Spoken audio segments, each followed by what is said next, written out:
tutengeneze. Wazazi, waalikwa wote, walimu, tutengeneze mazingira rafiki kwa watoto wetu walioko hapa shule na walioko nyumbani, ili kuiponya Tanzania na kuitengeneza Tanzania ya watu wenye huruma, watu wanaopendana na watu wenye uzalendo.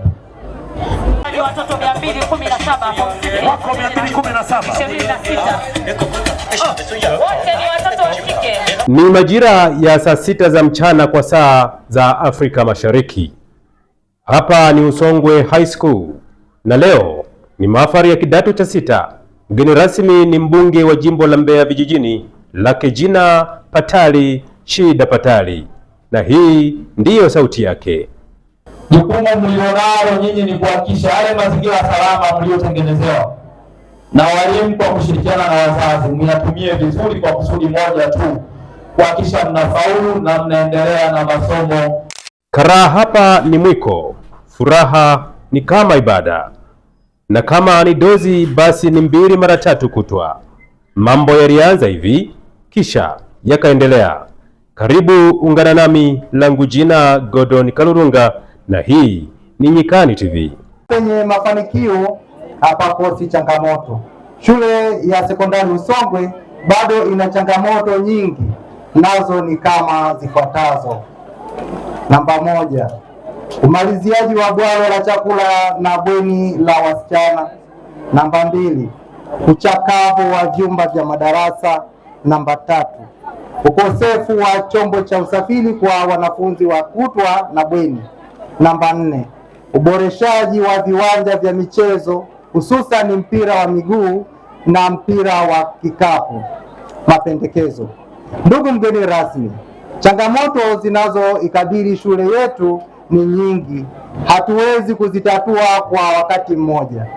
Ndugu mgeni rasmi, kwa unyenyekevu mkubwa tunaomba utuunge mkono, hususan katika umaliziaji wa bwalo la chakula kwa watoto hawa na sehemu ya kulia chakula pamoja na bweni la kulala wasichana, na ukarabati wa vyumba vya madarasa ili wanafunzi waweze kuwa na mazingira mazuri ya kusomea. Waagwa.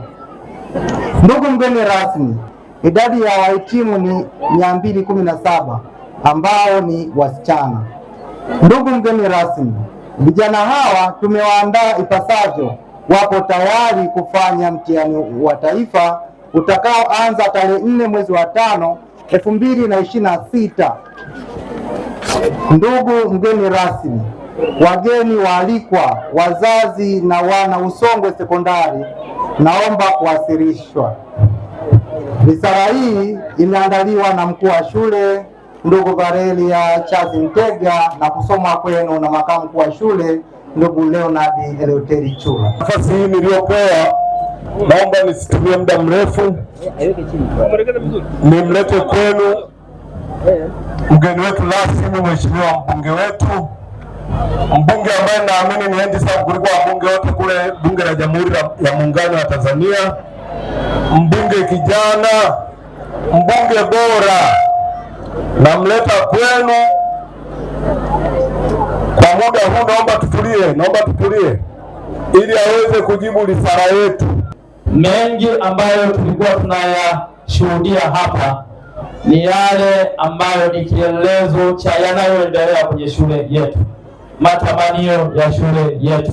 Hata mimi kualikwa, yote yanajieleza namna gani shule yetu ya Usongwe inatamani kuwa.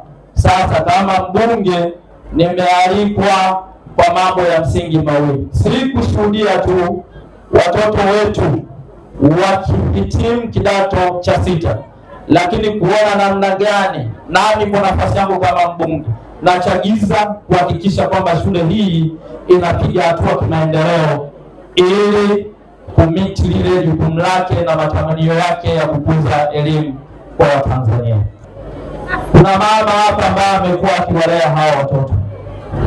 Watoto wanasema analala nao katika magumu na wakati mwingine kushinda nao. Hili ni jambo kubwa kwa jamii yetu inayotuzunguka. Tusiishie kusikia hapa na kupiga makofi, lakini kuna jambo la kujifunza kwamba wote tukiwa na moyo kama alionao yule mama. Yuko wapi yule mama? Macho.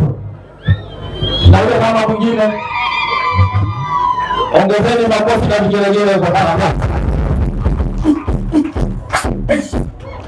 Wote tukiwa na moyo wa mama hao, tunaenda kutengeneza jamii iliyo salama.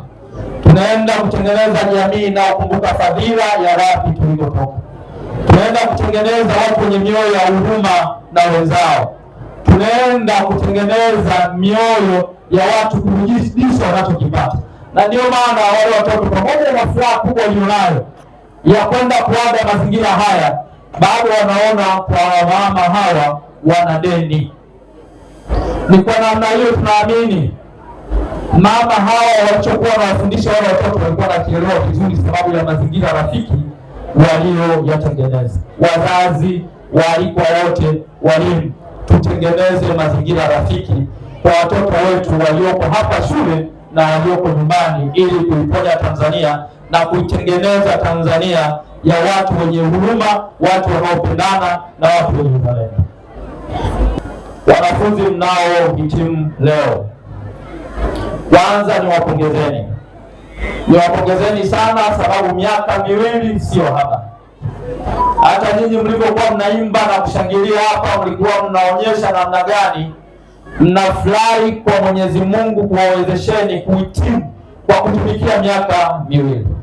Hii miaka miwili should not go in vain. Wazungu wanasema usiache mwaka mmoja, miaka miwili uliyoitumikia ikaenda bure. Sisi tuliobaki tunawaombeeni. Mitihani yenu ya mwisho mmetuhakikishia, na sisi tunawaombea.